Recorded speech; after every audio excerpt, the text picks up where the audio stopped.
Hello, ladies and gentlemen. Thank you for tuning in today to watch this video. My name is Shay Douglas, and I'm joined with the fantastic Dennis O'Connor from Awakening in Health. And every Thursday we get together to do a podcast, a conversation around health, well-being, and how you can optimize your health so that you can live a more fulfilling, enriched life. And today we really want to look at stress. Dennis has experience as a clinical nurse consultant of over 20 years, as well as his tremendous life experience. And in these conversations, we really look at what is going on in the world and how many of us internalize that, but then also equip you with the tools so that you're able to navigate what is going on in the world with a little bit more sense of groundedness and understanding, so that we can all become more self-aware, self-reflective, and orientate our life in a direction that's going to bring us more fulfillment, bring us more joy, more happiness, and look at how we can reconnect back to our natural source. So these conversations are really good. If you haven't seen any yet, there is a catalog of videos on YouTube, Awakening in Health, or Earth Heroes. We have them on both YouTubes.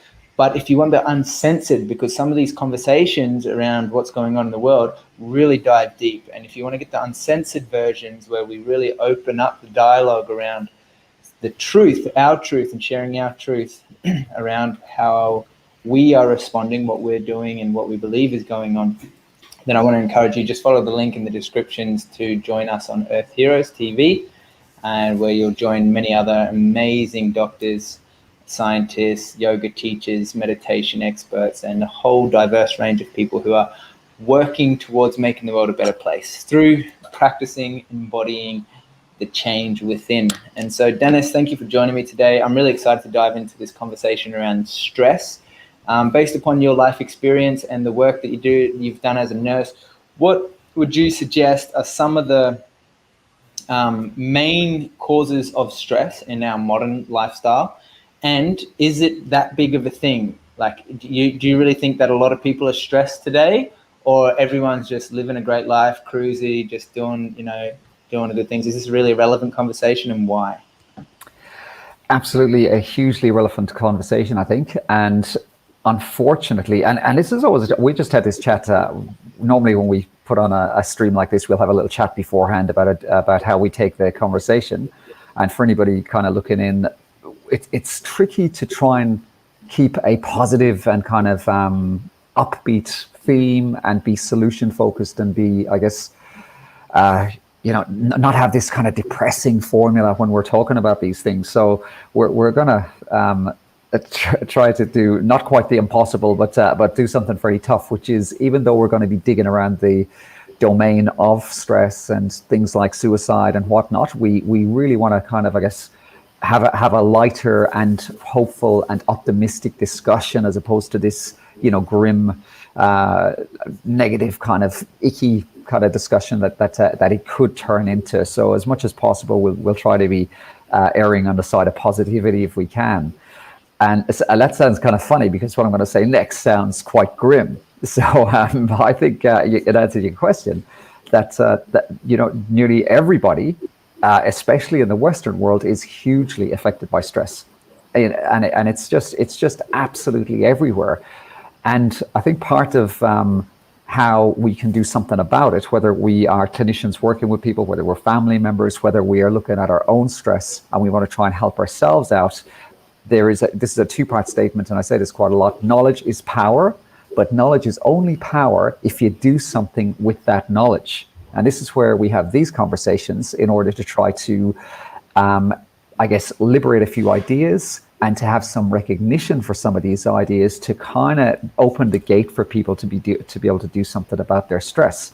But yeah, in answer to that question again, stress is, I think, ubiquitous in the Western world today. There are more than one cause, there are more than one reason for people to be stressed. And when we tackle these reasons, then we can move in a better direction.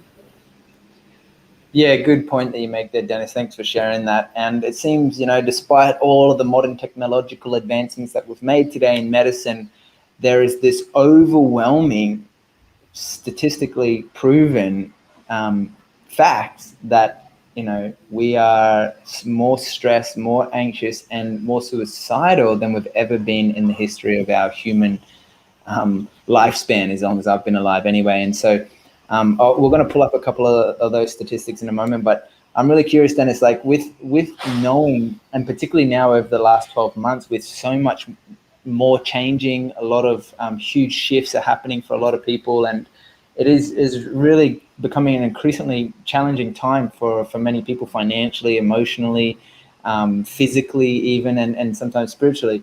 So I'm curious, Dennis, like what have we seen? What's been happening in that space of stress and depression over the last 12 months?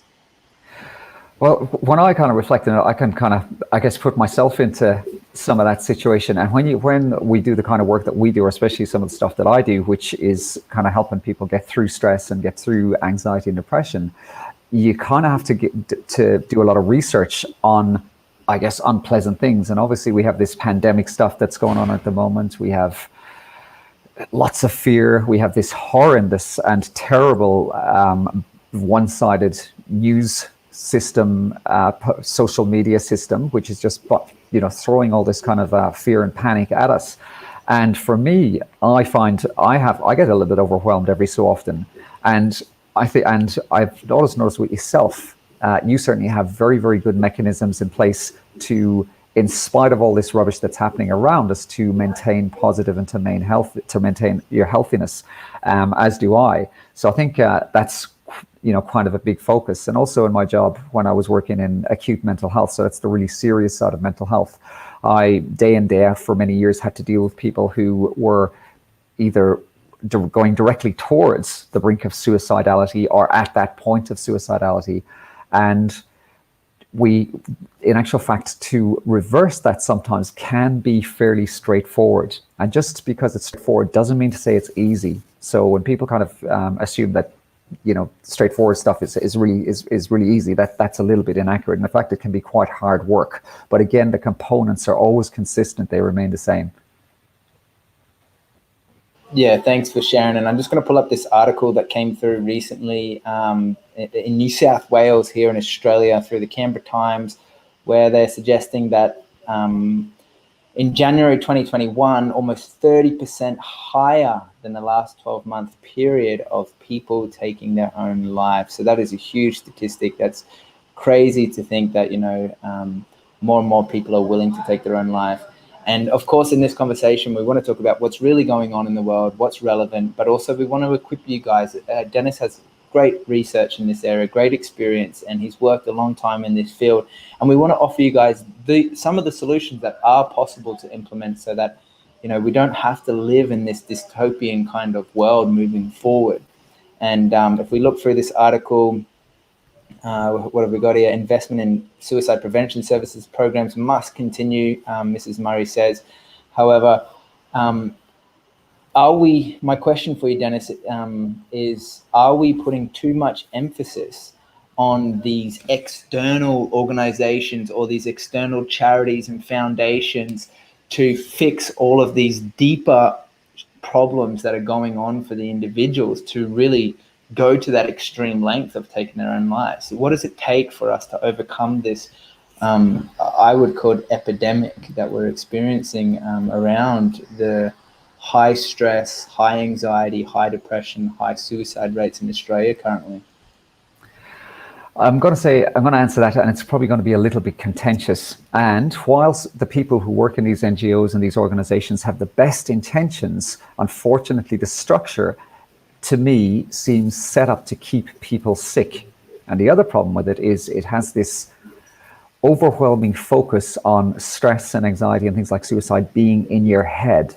And that is simply not correct. And we've had this discussion many times before, Shay, about the importance of looking after your gut health, because this is where your serotonin is produced, and this is directly related to your mood. And we've also had discussions around things like blue light, things about like screen time, things like stillness. All these things are components in creating conditions which will affect your mood. And unfortunately, the majority of NGOs, especially around the places where I've worked, and I've worked in a lot of different places, again, just seem to totally miss the mark with this, and they have the suggestions for changing some of the things that work as almost like a little byline in the fine print after they go through everything. So there's a focus in what happened to you as a kid, what happened to you in your relationship. It's all psychological. And I'm probably to the stage now where I would think that the maximum you should be investing in the psychological part of fixing stress is about 30%. Yeah, wow, it's super interesting. And yeah, I do believe and agree with you that, these people in these organizations are working really hard and they're doing their best. And I don't think we should discredit the fact that they're working tirelessly every day to, help to achieve these quite complex kind of circumstance that we find ourselves in right now. And I'm not saying that there is a simple solution to fix this hugely complex web of this system of operations and the way that we have constructed our societies and the makeups of the compilation of different dimensions of experiencing that are compiling on to contribute to an overload of stressful life that we live, from the expectations around relationships and what that should look like, at the family networks and how that can sometimes be adding more stress to life. And of course, the career work life that, we're spending so much time trying to earn a living and then keeping up the Joneses and the competitiveness of how much is enough. And then compile on top of that, the lockdown that we've all experienced and people getting stuck in their homes and having to and losing their jobs, and now and no stimulus package and all of these things. And then it's like, even for the privileged young people of today, like myself, and becoming aware of the environmental stresses that we're moving through, it's like there's so much that is there, that is real for us, and that we're trying to, navigate our way through, and witnessing that potentially some of these systems are not necessarily serving or working. And now we're seeing this kind of last kind of ditch hold up of this framework of a structure that has served us in the past. It's got us to where we are today, but we seem to be changing as a human family, not just biological, but also in the way that our societal framework is set up. And through that change, we're acknowledging that, some of these systems are now needing to change. And so with that, Dennis, I would really love to hear from you on how, moving forward, how this change in our society is going to impact us on a personal level. So I've got a couple of little I guess questions to pose, and they're a little bit rhetorical in nature. So you've got your classic example of I don't know, a male or a female, and they're looking at their social media accounts all the time, and they're feeling depressed because they don't feel they're worthy, or they don't feel they're good enough. And then they go to work and they have pressure from the boss, and then they come home and that, everything starts to get overwhelmed. So is that a psychological problem, or is that person possibly being sleep deprived because they're exposed to blue light, they're looking at social media all night, and they have insomnia?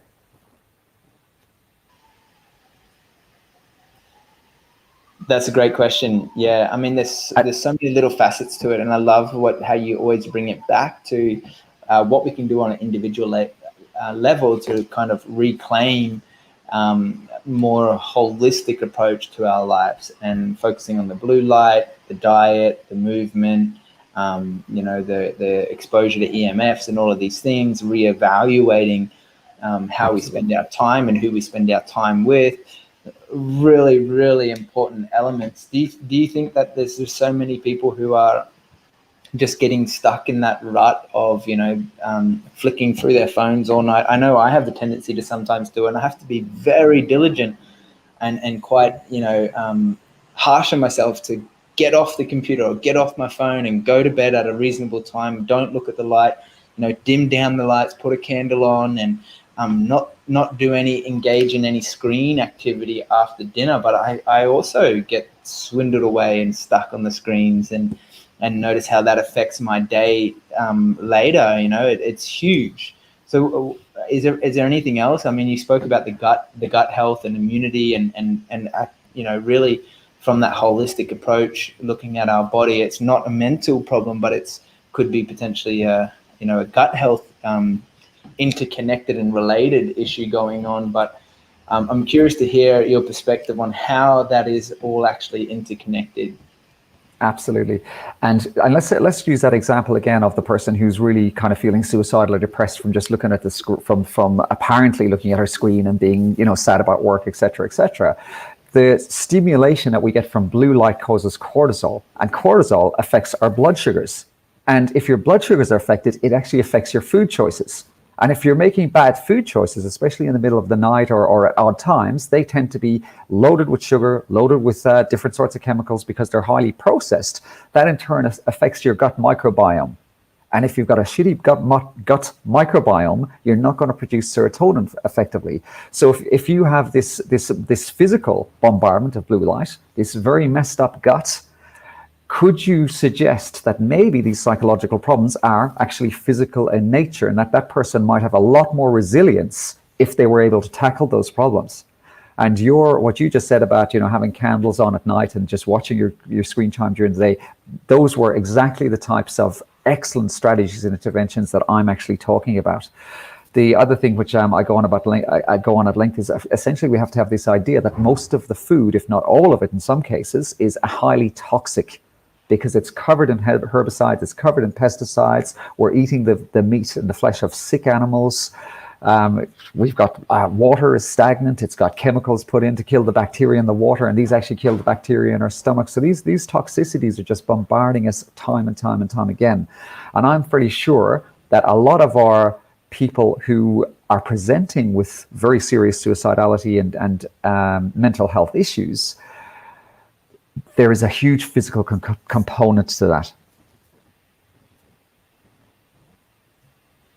I can totally relate and agree with you there, Dennis. Thanks for sharing. I just wanted to pull up that little article of, we've titled this "Fixing Stress in an Insane World," and I'm curious to explore what makes the world insane currently. There is so much happening on so many different levels for many different people, and that article that you shared a moment with me around what is happening in terms of the suicide rates that are seemingly increasing here in Australia. But this has come out of the University of Sydney's Brain and Mind Centre, predicting that suicides could increase as much as 50% in Australia because of the pandemic. I mean, this is insane, what is going on right now. And I think it's very relevant to kind of open this discussion and talk about this, because we really need to, I believe, look at who is vulnerable in these circumstances, reach out to those in our local community, our friends and our families, those who might be going through a tough time, a breakup, single parents, losing a job, financially struggling, and support one another. And I'm just curious, what else, how this could really impact people in Australia and what we can do about it. Great question. And I think one of the things that I certainly notice is some of these absolutely anti-health policies that were being given by our so-called people who know better, our experts and government officials. And even just thinking about, as you were just expressing some things, even if you look at the travel stuff that's going on. So essentially, you are locked in a hotel room for 2 weeks. You are given absolutely poisonous stuff on a plate, which is meant to be food. You're not exposing yourself to vitamin D, which is, again, I keep on talking about the importance of vitamin D, which makes up your neurotransmitters and your hormones and is essential to keep your mood up and running. And then we're working from home, so we don't have this, even though some workplaces can be toxic, but we don't have this connection, this meeting with our fellow men and women. We're kind of told we can't hug, we got to have 6 feet apart. All our interactions are meant to be almost electronic based now, and these are all anti-health. I can't stress this enough, and there is absolutely no way I agree with any of them, regardless of how contentious that might sound. And part of what you're asking, Shay, I think is extremely important. And you obviously run a lot of amazing groups. You have your breathwork groups and you have your plant medicine groups, and you have great experience. And I'm sure you'd be the first one to tell me that the energizing effect of intermingling and involving with lots of people who are positive and who are trying to help each other is just of profound benefit, which you can't really get elsewhere. And the thing about engaging on that one-on-one level, where we're seeing people and we're looking at their micro movements in their faces, and we're feeling their energies, and we're just bonding with them, then we can debrief. And if you're debriefing, those people will maybe tell you that they're not going through such a good time. And when you pick up on those cues, you can do it. And sometimes even just debriefing can be enough to totally change the course of somebody's mental health, because they feel listened to and they feel heard and they feel validated. And then obviously, if you're chipping in with some health stuff, or you teaching somebody breathing techniques and looking at some of that physical stuff, or even if you're sharing some of the stuff that's happened to yourself, people don't feel so isolated. They feel, wow, this person's actually gone through some stuff as well. Maybe I will listen to this. And sometimes it's that feeling of just nobody hears me, nobody understands, nobody gets it. Once you can break through that veneer, you can help people immeasurably. Yeah, that's huge, man. And a big thing I always find is that, if we don't take care of ourselves, then how can we take care of others? And with so much happening in the world, and a lot of change happening for many different people, challenges arising, which is a natural part of our existence, our life, can be it can be tough for some people who are overwhelmed with a community of people who are not doing great. And so to jump in, you and we've known each other a little while now, but you are one of these people who is always, you're in a good mood, you're healthful, you're always kind, you're always caring. So I'm going to try and throw that back to you. What maintains your sanity? What drives you? What puts you in that better than average health space, a headspace? Yeah, thanks, Dennis. Thanks for the question. That's a great question, because even though I feel really quite enthusiastic about life, and I really generally on the positive feelings, I also feel a whole range of emotions, and also go through the pit and the dark times and the tough negative kind of moments where I'm just stuck there and I don't want to get out of bed. I'm feeling like I've had enough, and I just kind of want to take a break from it all. And the biggest thing for me is noticing where I've taken on too much work, and a lot of times the stress that I find in my life is really trying to overcommit to too many things. And I always say yes, yes, yes, and doing all of these things, and being comfortable in myself to say, thank you for your offer, but unfortunately, no, I can't go to that event, or I can't help you in this circumstance. I have to take care of my own personal well-being and mental health. And the number one thing that I can't emphasize enough, I live in a kind of small city, and having the time, and the time not just in a couple of hours, but having a few days break away spent in a natural ecosystem, immersing myself in the thickness of a dense rainforest.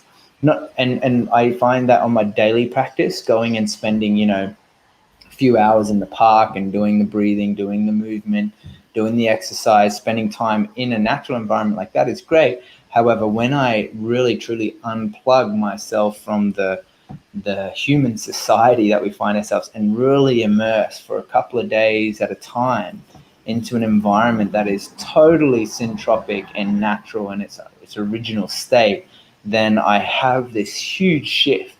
And even practicing awareness of the subtle energies, meaning the opposite of gross energies, which is like, something that is a gross sensation is like a broken bone, or an itch, or a scratch, or the heat or sweat. But the subtleties, the small little incremental subtle changes in the body that sometimes, when you take a moment to close down your eyes and you breathe, and you feel this little twitch, or a release, or these tiny little subtle shifts happening in the body. When I'm in these natural environments, I become aware of how much is shifting in my body, and how much it seems my nervous system is coming down to this more relaxed, more grounded and connected state of being. And when I come back into the human environment, this more entropic lifestyle, I really notice the difference. And I find it fascinating how easy like my days speed up and my life gets frantic again. And it's like, oh my God, I slot back into those old railways and things pick up and it gets more stressful. And I start to pick up on the anxiety within myself. And it's like, whoa, hang on a moment. I think it's time to go and spend some time out in a natural environment again. And, and you also do that with other people, right? Absolutely. Yeah. There you go. So that human one-on-one connection is so vital and so important. Yeah, I totally agree. Having a small little social group where we can really connect together, sit around the campfire, share some stories, really open up about what's going on is vitally important. And it's huge in that process of de-stressing. And obviously then it goes without saying that when you are in that environment, then you don't maybe have reception for a device. So your exposure to screens is relatively zero compared to what it's like in going back to normal living.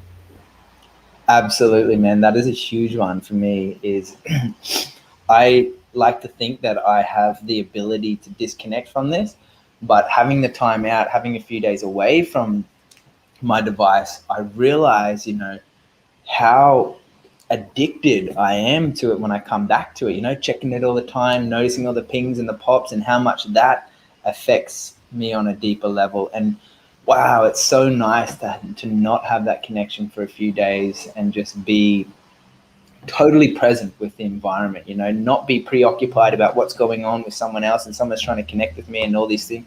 Just putting that aside for a moment and just being like, wow, this is nice to just really absorb and be present and take in what's in my immediate environment.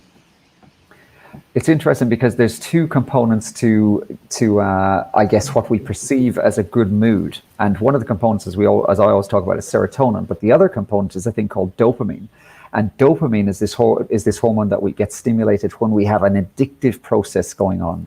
So the bings and the beeps and the stuff you're talking about on your phone actually give us a dopamine reward, which is quite hard to break. But the other thing that people need to be aware of, and this is where we kind of get into some nice nuts and bolts now about what to do about these stuff, is the fact that fear on a mild basis also creates a dopamine response. And news agencies and social media and all these huge, huge companies are well aware of this. And in fact, when it comes to the news, people stay glued to the television or the screen, the more fearful they are. And this is why you have these ticker boxes in the corner of your screen counting up the COVID deaths.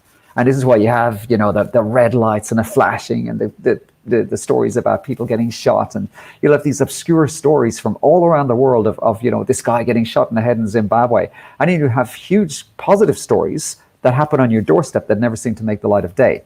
But they are just mundane, so they don't generate this dopamine reward. So as part of addressing a decline in your mental health, your social media use and your screen activity is of huge importance. And then the next thing which you said, which is of huge importance, is finding stillness. So, and when your mind is just working overtime, that's actually much harder to do than it seems.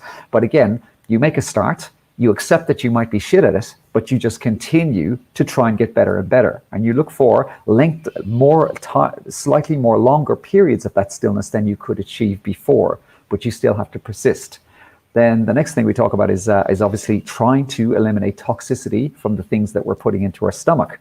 And this is hard to do if we have this addictive process going on with sugars and high processed foods. But again, this knowledge about how vital it is to address that can sometimes lend us that tipping point to be able to do something about it. If you don't do anything, and I've heard psychiatrists say this to people, oh, listen, I know you're really stressed. Why don't you put on a movie and go home and bake a cake?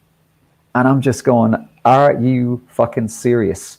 Both those things are probably in some way very, very responsible for the fact that you have a very serious mental health problem. So people just they trivialize or underrate the importance of addressing blue light and addressing gut health. And then, as you absolutely brilliantly alluded to before, Shay, it was this community connection. When you're going on a challenge, you're going on an adventure with people that you really like or you really care about or that share your ideals.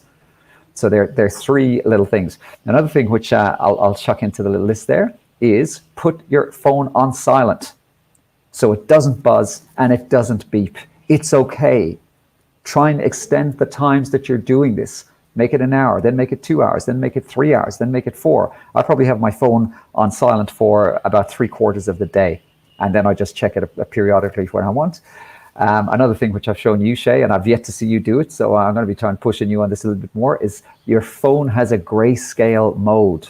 So in other words, it has a black and white mode. Put your phone in black and white mode. Takes a little bit of getting used to, but you're relieving yourself from this blue light stimulation. And yeah, that covers a fair bit of what we can do to try and, obviously active breathing is superbly important and hugely beneficial, and getting your shoes off your feet and just getting into nature again. So these are the ways that we can make really dramatic inroads into taking away a lot of components of things that mess up our mental functioning. Yeah, I love it, Dennis. Thanks so much for sharing, man. It's so nice and refreshing to hear, like, you know, these really important fundamental reminders. And even though a lot of this stuff I've heard before, and I know, just to actually keep reminding ourselves, you know, and learning those little things as well, like you said, are at the grayscale on the phone, just doing the best that we can with everything that we know. And the more that we can keep elevating these kinds of conversations to help other people, help you guys who are watching, help ourselves, you know, then the better we can all be as a society and a community moving forward. And it may seem so fundamental, so foundational, but without those foundations, you know, you can't build a big house, you can't have a healthy body. So important, these tiny little steps to just implement into life. And Dennis, I really appreciate your perspective, you know, having worked in this field for so many years and continuing this work, getting this message out there to the world. It's so important, particularly now, given the state of stress that we find in the world, the grain about anxiety that's increasing, the suicide rates that are going through the roof currently. And it's just refreshing to hear that, you know, there are simple solutions that we can all implement. There are things we can do to live a more meaningful life, give ourselves more health, more vitality, and not just survive in the world, but really step into what it takes to thrive. So, of course, this is not, this is not specific to every single person. There's going to be a whole complex range of different solutions for different people. But again, these are just the experiences based on Dennis's life work and based on what's worked in my life experience as well. And is there anything else you want to share, Dennis, before we close out today? Yeah, I had a couple of things I was going to say, then they've totally slipped my mind, so I've got to see if they pop back. But this whole fear around the pandemic is something that we have to be really, really conscious of. And a way to distance ourselves a little bit from this stuff is to turn stuff off, to turn your bloody screens off. Yeah, you know there's something happening out there, so you don't need to be reminded about it 24/7. You don't need this to be in your face, because this basically makes us sick. That's right. So the next thing would be, if you do feel at risk, reach out to somebody. So don't have yourself in, if you feel that you have a kind of an imminent danger situation where you might hurt yourself, or you might feel like you're imminently suicidal. There's always somebody around who can help you out. Okay, so make sure you reach out to somebody. And the other thing I would say would be, beware of diagnosis. There's a massive difference between being depressed and having depression. And we fall, we stumble, we can have really shitty points in our life. Our moods can be incredibly low. That means that you are depressed in that moment of time. It doesn't necessarily mean you have depression. And if you embrace and accept a diagnosis like depression, this could be something that you carry with you for the rest of your life that could be really hard to shake off. Having this concept of being depressed as opposed to having depression means that you're putting in front of yourself the possibility of getting out the other side and being cured. And so, unfortunately, the pharmaceutical industries don't like that. So they will put in front of you a solution to take medications for the rest of your life. And I absolutely, blatantly, 100%, I don't care what any person says, this is not the way forward. Yeah, wow, thanks for sharing, Dennis. I really appreciate your time today, man. This is great feedback and great message to get out there. And if you're still watching this video, guys, thanks for staying with us. If you wouldn't mind leaving us a little like, click the subscribe button there. And even if you want to get updated on the next video, you can click the bell icon, and that will give you a notification when the next videos. I'm probably sure you've got enough stress going on in your life. So if you don't want any more dings, leave that bell button alone and just come back to this channel next time. You're going to get some great information on awakening with health with Dennis O'Connor and myself, Shay Ryan Douglas. If you haven't yet joined our membership for uncensored videos on Earth Heroes, you can click the link in the description, and that goes to support Dennis and myself to creating these videos and keep moving forward in the world so that we can get this message out there to more people. We feel it's vitally important, particularly now in what we're experiencing in the world. So thanks so much, Dennis. So good to see you, brother, and look forward to next week's episode. Awesome to talk to you as well, Shay. Keep up your good work, man. You're doing great.